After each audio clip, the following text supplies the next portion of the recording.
Qué bueno, queridos patitos. Estamos con último texto, revisión 2004. Y así terminamos. Si queréis que revise otros años, 2005, 2006, 2007, podéis ponerlo en comentarios. De momento, barbecho. Y vamos a dejarlo para más adelante.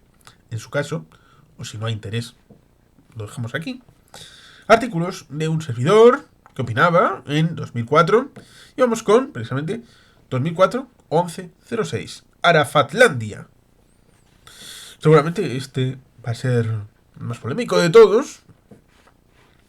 Y, evidentemente, el pensamiento fluye como, diría Bruce Lee, como el agua. Be water, my friend. Y aquí tenemos la revisión de lo que un servidor pensaba en aquel 2004. Y han pasado 20 años, bueno, 21, pero prácticamente 20 y 3 meses. Y no quiere decir exactamente que el pensamiento fuera el mismo en el momento actual, pero ahí está para revisarlo, como uno vuelve a la bodega y ve esos vinos, esos caldos de antiguo, a pesar de que no sean los de la añada en vigor. Arafatlandia lleva por título: si hoy en día existe un nudo gordiano en las relaciones internacionales, con cuya resolución, o al menos transformación, se puede dar vía a una nueva forma de entender el mundo y que dinamite la teoría de la guerra como contra el terror, subterfugiamente el choque de civilizaciones y la supuesta obligada guerra entre Occidente cristiano y las tierras del Islam, es el choque Israel-árabe, el conflicto palestino. Arafat muerto en París. La noticia es un hecho histórico que nadie me podrá negar. Aunque sobreviviera, no dejaría de parecerse más al difunto jeque Ahmed Yassin, fundador del Hamas, que a un jefe de Estado. Es por ello que la poca vida que le quede a Arafat está siendo usada para alcanzar un punto de meta cuando esta noticia sea pública y notoria. Ambos bandos tienen sus estrategias que labrar para conseguir sus fines, sus intereses. ¿Cómo ha llegado a esto? Retrotraigamos a finales del 2000, William Jefferson Clinton III, el presidente de los Estados Unidos de América, se había implicado hasta el fondo, como si fuera un asunto personal, un asunto interno de los propios Estados Unidos de América, la resolución del problema palestino. Estaba a punto de terminar su mandato, mediante una enmienda de los 50 del siglo XX, con el reciente caso del muy querido presidente Roosevelt encima de la mesa, se limitaban los mandatos de los presidentes a lo que el muchacho, aquel de Virginia, George Washington, le dio por hacer, por lo que se convirtió en una tradición muy antidemocrática, por cierto. De haber podido, todos sabemos que habría vencido a Bush Jr. de calle. Así que, para el 20 de enero de 2001, debía dejar el despacho Oval. Pero no sin un último intento, un empujoncito final al asunto palestino. Como dijo aquel, la paz la haces con tu enemigo, no con tu colega de toda la vida. ¿Han visto a los británicos hacer las paces con los estadounidenses últimamente? ¿Y a los alemanes con los franceses en los últimos 40 años? Es por eso que los años 90 fueron una esperanza tremenda, puesto que las diferencias, los diferentes, con todo el trasfondo histórico de lucha de casi medio siglo, se ponían de acuerdo para sentarse a una mesa y dialogar. Y se fue progresando, primero en Madrid, en 1991, con el patrocinio de la URSS, Goyebego, y los Estados Unidos. Luego, con los tratados de Oslo, en 1994. Y todo ese proceso de tiras y aflojas sobre la resolución definitiva del contencioso histórico de larga duración se fue plasmando en diversas conversaciones hasta llegar a la fundamental del 28 de diciembre del 2000 o el 13 de enero de 2001. Fundamentales porque no se llegaron a celebrar in extremis, se cancelaron. Los dos temas por los que no hubo ese acuerdo son las explanadas de las mezquitas y los refugiados palestinos. Por eso Arafat dijo que no, en una negociación donde ambas partes deben ceder, teóricamente al menos. Y ahí está, camarada Ehud Barak, con William Jefferson Clinton y el señor Arafat, que está ahí en solitario. Muy probablemente, muy posiblemente, Arafat haya sido envenenado. No porque creamos a los palestinos, sino porque el Mossad las ha montado bien gordas. Y a Israel, en estas cosas, ya no la creemos.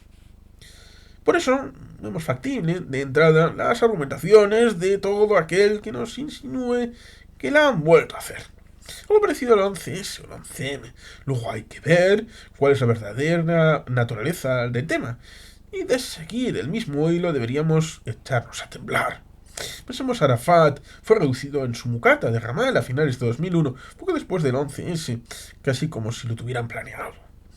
Tras la llegada de los neocons a la Casa Blanca, George Bush se despreocupó de un mundo que ni siquiera conocía. Aparte de hecho certificado y comprobado de que desconocen por acción o omisión que la clave de las relaciones con el mundo musulmán y árabe por evitar, en definitiva, un chorro de odio hacia Israel y su padrino Estados Unidos se debe solucionar el conflicto palestino. Arafat se mantuvo sitiado ahí después de que alguien dinamitara el proceso en 2027 de septiembre, un tal Ariel Sharon, con lo cual contribuyó de forma decisiva a la implosión de los acuerdos. No seré yo quien le culpe únicamente a Arafat, aunque en la mesa él fue el único que se negó al acuerdo. Así que nos plantarnos un año después con una intifada como la de 1987 en marcha y con un líder palestino encerrado, con una mucata en ruinas y el ejército hebreo sitiándole. Es por ello que tras 3 años de mantenerle en esas circunstancias bastante poco higiénicas, como poco, le han mantenido en una situación de peligro de morir. Pues no es precisamente un joven muchacho, pero no es este el caso. Los médicos palestinos le detectaron un cierto mal que no podían concretar con los medios disponibles en Ramallah. Por eso tienen que trasladar el primer punto a favor de la conspiración. Israel dice que sí, le dejan salir de Ramallah. Esto indicaría que no les importaba. Sabían que no iba a volver. Y así llega a Amán, Jordania primero, y a París después. Allí los médicos franceses detectan que no es ni leucemia ni cáncer, sino una determinada sustancia en la sangre del Rais. Pensemos una vez más, que le habría costado al Chajal introducir algo en la vida de Arafat, estando tan cerca. Se sabe que para producir esos efectos se necesitaban una cuidadosa planificación a largo plazo. Por eso no lo deportaron, ni liquidaron directamente. ¿Para qué? A través de una máquina de última tecnología. Sé que es una hipótesis de poco peso, sin pruebas. Juzguen ustedes, investiguen. ¿Por qué no hay noticias del hospital militar francés? La verdad es que Arafat no es un santo, ni mucho menos. Un terrorista convicto, como Sharon, Rabin, incluso, y otros tantos prohombres de aquellas tierras santas. Pero el crimen de Arafat para con su pueblo es no haber construido Palestina, sino Arafatlandia. Arafatland, una tierra donde el Rais es el amo, dueño y señor de todo. Un personalismo propio del mundo árabe donde las únicas organizaciones de base consistentes son Hamas o Yihad Islámica. Es el drama del futuro Estado palestino, que aún está por construir. Y esto que digo se comprueba perfectamente en la franja de Gaza. ¿Por qué no tiene ningún poder Arafat allá? O más globalmente, porque últimamente en la última encuesta en Palestina el mayor problema eran los propios líderes palestinos, por encima de Israel, muy por encima de Israel. Esto indica una crisis, un crack en la legitimidad de los líderes palestinos muy grave, terminal tal vez. Aquí tenemos esa imagen respecto de Gaza y hay una imagen del funeral de Arafat. Con Arafat muerto ahora, inmediatamente, pueden suceder dos cuestiones, que no tienen por qué ser incompatibles. La primera es donde entierran al Rais. Dicen que quería ser enterrado en Jerusalén, en la explanada de las mezquitas. Sinceramente sería mezquino pensar en que eso va a ser posible. La guerra entre ambos es ciertamente curiosa, israelíes y árabes. Se extiende a través de todos los ámbitos y en retrospectiva. y tremendamente dolorosa muchas veces. Por ejemplo, en la historia, para legitimar el presente en aquellas tierras, se trata de mostrar empíricamente el que allí estuvieron tus antepasados. Por ello, los arqueólogos son felices en Tierra Santa, pero de noche, cuando nadie les ve en la tierra de Eretz Israel, como palestinos en Jerusalén Este, desconozco por cuánto tiempo lo habrán hecho, o si continúan, han ido abriendo tesoros históricos del rival y a veces incluso cargándose en camiones de escombros, retirándolos para quitar argumentos históricos al rival. Esto ha sucedido en Jerusalén Este por parte de los palestinos. Algo terrible, tremendo, sobrecogedor. Nos quitan el pasado y tal como fue para construir otro tal y como nos gustaría en el presente, y no al revés, como debía ser. La primera de las opciones la conocen bien los españoles, y es una marcha verde, tan típico y tradicional como el uso de la fuerza de la mayoría en marcha, la potencia demográfica que sin duda está del lado de los musulmanes. Aunque a fuerza de ser sinceros, Israel dispone a los hebreos no es como aquel decrépito caudillo. España no sabía qué hacer y no tenía fuerza para ello, para impedir que una colonia suya fuera a manos de otro imperialista, Marruecos. Pero aquí el ejército hebreo está preparado de sobra. Una marcha sobre Jerusalén, con el cadáver de Arafat entre ellos para enterrarlo allí, en la explanada de las mezquitas.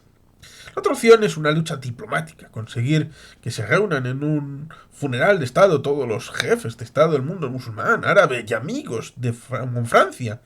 De ahí que el Reich haya viajado a París. Es una jugada maestra de llevarse a cabo, un golpe de mano providencial y que sería inédito, con un enorme impacto mundial y que tendría gran cobertura mediática. Ambas, como comentado anteriormente, no son incompatibles, al menos per se. Pero no deja de ser un buen lugar la una a la otra. En mi opinión, los líderes palestinos deberán elegir una de las dos para dedicarse con fuerza y decisión a concretarla bien, porque los palestinos se ven con una cuestión frontal que les puede impedir cualquier avance o realización de acto alguno, y es que Jerusalén no se toca, según el estatuto actual de la explanada de las mezquitas. Si enterraran a Arafat allí, quizá arregló enseguida los hebreos cojan los restos de David Ben Gurión, padre patria de Israel, estén donde estén, y los enterrarán también allí mismo. Además de convertirse en un lugar santo para los palestinos, sería más difícil negarse a una hipotética división de la ciudad en dos mitades, algo que ya personalmente me opongo. Pues recuerdo que en Berlín salió malo dividir la ciudad. Quizá una fórmula de cosoberanía israelí y palestina sería una solución viable tal vez a futuro, claro. Sin sectores, unida. O también podría ser útil el plan original de internacionalización de la ciudad. O convertirla, ¿por qué no?, en una especie de ciudad del Vaticano, un estado independiente. Otro aspecto que es el nudo de discusión de aquella ocasión perdida de Clinton, Barack y Arafat el 13 de enero de 2001 es el de los refugiados. Los refugiados, todo hay que decirlo, que se han visto marginados y expuestos cual marionetas en los estados árabes musulmanes donde están recluidos. Pues quieren intencionadamente dejar esa herida siempre abierta, siempre sangrante, como un elemento de lucha para mostrar las desgracias del pueblo palestino. Es una cuestión de estrategia, dando igual el bienestar de los propios palestinos. Si se hubieran integrado en sus sociedades, quizá no habría ahora el problema tan gordo que existe. ¿A quién permites regresar? ¿A los de la primera generación? ¿A todos los que dicen ser palestinos dando igual que hayan nacido en Jordania, Siria o Egipto? ¿Sabéis que si todos los palestinos de la diáspora volvieran a Israel, a su supuesta casa, que están en lo que hoy es ese estado, provocarían el vuelco poblacional de Israel, convirtiéndolo directamente en un estado musulmán? Es una cuestión esta, la demográfica, que tiene muy en cuenta el tema de los hebreos. En ello les va el futuro, no es broma. Por ello no pueden permitir ese retorno, al menos no a Israel. Quizá si se asentaran en el futuro Estado palestino. Hace no pocas fechas Sharon presentó su plan de retirada de Gaza. En 2000 fue el propio primer ministro laborista Ehud Barak el que se retiró unilateralmente de la franja de seguridad tomada prestada del Líbano. Poco antes de caer, tras las elecciones de primavera de 2001, Clinton y Barack dejaron sus puestos, por lo que actualmente Sharon y Bush, la dificultad de em, retomar una línea de paz, la hoja de ruta, es más un señuelo que algo real, no se ha cumplido, ni el primer párrafo del calendario que debía concluir en 2005 con la creación del Estado palestino. Dicen que se retira de Gaza, desmantelando los asentamientos hebreos. Muy bien. Eso sí, son 8.000 judíos entre 1,5 millones de musulmanes. Demografía otra vez. Es una situación insostenible, así que Sharon echa mano de la justicia, de la ética. No, hombre, por Dios. Echa mano de la lógica palmaria, de las cifras y los datos estadísticos. Israel no puede permitirse el lujo de mantener a esos 8.000 colonos, aparte del hecho de no señalar el hecho oculto de que no es gratuito. Ese gesto tiene la contrapartida de anexionarse al corpus del Estado hebreo zonas de Cisjordania donde la presencia de colonias y kibbutz israelíes es masiva. No hay riesgo de guerra civil en Israel, os lo aseguro. Pero si hay riesgo en Palestina, un riesgo real de guerra civil en Palestina. Arafat muerto, con todas sus contradicciones, personalismos y demás, era el líder palestino. El ícono de la unidad, un símbolo. Quizás incluso después de muerto lo siga siendo, como señala un palestino entrevistado por una televisión europea. De ahí que los hebreos quieran que sea enterrado en Gaza, quizá en Ramallah, pero nunca en Jerusalén. En cuanto a sus sucesores, existe una lucha por el poder. Por eso retrasan la datación de su fallecimiento, que por cierto dataría del 9º aniversario del asesinato de Rabin. Incluso el código secreto de la Biblia revelaría las vergüenzas de su propio pueblo, señalando que sería asesinado, pero los nuevos líderes palestinos se dividen en dos tendencias. Una es la de los grupos palestinos de base terroristas, algunos lo son, otros son de nombre. De otro lado, el establishment y la burocracia creada por Arafat. Quizá el actual frente común que se está creando con todas las organizaciones palestinas reunidas en Gaza sea un espejismo, una imagen de unidad para salvar el trance del fallecimiento del Hais, o quizá no, aunque las diferencias entre ellos mismos o con el gobierno palestino son tantas y tan profundas. Abu Mazen y Ahmed Kureya, Abu Alá, son hoy por hoy los dos máximos líderes palestinos, aunque siendo el primero de 72 años y el segundo de 68, aparte de su proximidad a lo que los musulmanes y árabes y palestinos llaman nuevos cruzados, Estados Unidos, Europa, Israel, quizá no tengan excesivo futuro político, y además de vital, son la vieja guardia. Marwan Barghouti, sucesor natural del Rais, está preso en Israel, por lo que no va a ser posible. Asimismo dicen que Arafat habría elegido sucesor a un desconocido líder palestino favorable a la colocación de bombas en Israel, lo cual hundiría las perspectivas palestinas y a la propia figura de presidente de Autoridad Nacional Palestina, pues se señalaría que el terrorista elige a uno de su calaña para seguir liderando a un pueblo terrorista. Ahora, el momento tras la muerte de Arafat es ciertamente el momento de la verdad para el pueblo palestino y una prueba de fuego para sus élites y sus líderes.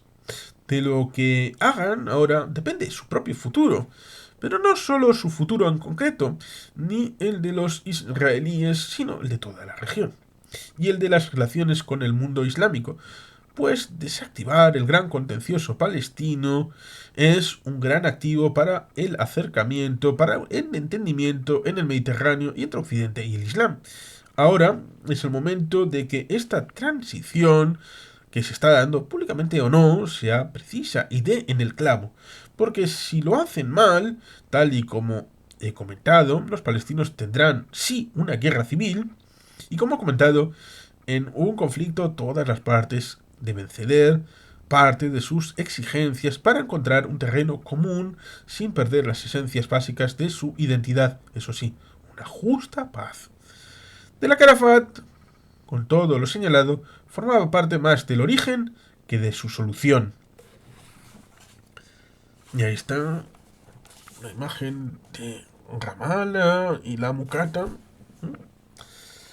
Desde estas líneas les deseo a los palestinos suerte en estos difíciles momentos y que sepan salir de ella con la ayuda de Alá. Nosotros estaremos a su lado para que la paz llegue a buen puerto en lo que sin duda desde una óptica europea es nuestro extranjero cercano. Y Anonymous, siempre atento, tietamente a lo dicho, ¿no? Siempre con mucho cariño, comenta, en línea a lo expuesto. ¿Considera usted que el argumento del mensajero del miedo es factible en Estados Unidos así como en otras potencias mundiales, como súbdito español, que es usted? ¿Considera usted que en su nación, España, son factibles las técnicas relatadas en el film recientemente estrenado? Maravilloso. Ciertamente es un texto de transición. No es 100% pro-palestino, no es 100% pro-israelí, y en el futuro cercano, después de este texto, me convertí ciertamente en un convencido sionista, como sigo actualmente. Así pues, la posterioridad ahí está, estos 20-21 años, y como diría Gustavo Wilder, Am Israel Jai. Y sin más, queridos patitos, es que ricasco, agur verbat, me dije bien.